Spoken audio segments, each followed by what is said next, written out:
ছয় কন্যা সন্তানকে নিয়ে যখন দিশেহারা, ঠিক সেই সময় একটি মহাসত্য পরিবর্তন করে দিল খোরশেদ আলমের জীবন।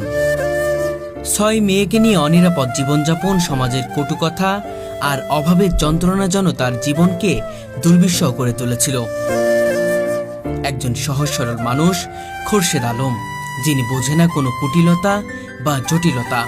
পরপর একটা বাচ্চা হওয়ার পর একটা মেয়ে হওয়ার পরে আরেকটা মেয়ে হয়েছে, তখন কিন্তু পাড়া প্রতিবেশী অনেক কটু কথা আমার হয়, অনেক কিছু হয়েছে, কিন্তু আমি গায়ে মাখছি না, কারণ আল্লাহর উপরে আমি ভরসা করছি যে আল্লাহ যখন মানুষ দিয়েছেন আল্লাহ খাওয়াইবেন। সৃষ্টিকর্তার অশেষ রহমতে ছয় কন্যা সন্তানের বাবা তিনি। আমরা যখন বাড়িতে থাকতাম 6 বোন, আব্বুর কোনো ছেলে নাই, এজন্য মানুষের মুখে অনেক কথা শুনতে হয়েছে আমার আব্বুকে যে তোমার 6 মেয়ে, কি করবা, কিভাবে কি করবা। সমাজের বিদ্রূপ আর কটু মন্তব্য তার জীবনকে আরো জটিল করে তুলেছিল। ছেলে সন্তান না হয় এলাকার মানুষের অজাতা মনোভাব, কটু মন্তব্য এবং নিরাপত্তাহীনতা তাদের জন্য জীবনকে বিপজ্জনক করে তুলেছিল। আমি যখন দেশে ছিলাম তখন 6টা মেয়ে নিয়ে আমি খুব দুশ্চিন্তায় ছিলাম।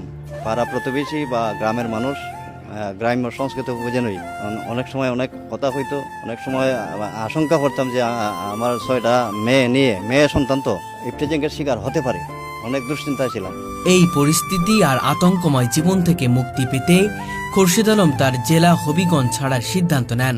6 কন্যাকে নিয়ে চলে আসেন নোয়াখালী জেলার সোনাইমুড়ি উপজেলার চাষিরহাট ইউনিয়নের পোরকরা গ্রামে। শেষ পর্যন্ত আমি এক মহাসত্যের সন্ধান পাই। এই সন্ধান পাওয়ার পরে নিরাপত্তার জন্য আমি এখানে চলে আসি, নোয়াখালীতে। একটি শান্ত ও নিরাপদ গ্রামে, যেখানে নেই কোনো ভয় বা আশঙ্কা। নোয়াখালী চলে আসার পরে আমরা যে মহাসত্যের সন্ধান পাইছি, এই আদর্শকে লালন করিয়া এখানে আমার 6টি বাচ্চা নিয়ে, মেয়ে নিয়ে আমি এখন অত্যন্ত নিরাপদে আছি, কারণ এই এলাকা এটা নতুন সভ্যতা গড়ে উঠছে, এখানে ইফটিজিংয়ের শিকার হয় না কেউ। নারী বা শিশু যে কোনো সময় নির্ভয়ে চলাফেরা করতে পারে।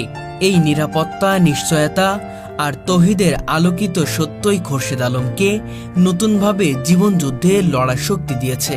এমনও সময় গেছে যে আমরা 6 বোন আসলে বাসা থেকে বের হইতে পারতাম না, তো আমার আব্বু আমাদেরকে নিয়ে এখানে আসার পরে আলহামদুলিল্লাহ আমরা এখন অনেক ভালো আছি। এই গ্রামটা আসলে ইয়ার যোগ্য আর কি, এখানে ভালো আমরা চলতে পারতেছি, রাস্তায় বের হতে পারতেছি। খোরশেদ আলম প্রতিদিন কঠোর পরিশ্রম করেন। যিনি একজন সবজি বিক্রেতা। খুরশেদ ভাই উনি তো অনেক ভালো মানুষ। আমি প্রায় 2 বছর ধরে ওনার সাথে, ওনার দোকান থেকে বাজার নেই, কাঁচা বাজার নেই। উনি অত্যন্ত নম্র, ভদ্র একজন ব্যবসায়ী, কাঁচা বাজারের জন্য। কাঁচা সবজি বিক্রি তার জীবিকার প্রধান উৎস। খোরশেদ ভাই এখানে নোয়াখালীতে আসার পরে উনি অনেক পরিশ্রম করে এবং সৎ, নিষ্ঠাবান এবং সত্যবাদী উনি ব্যবসা করে।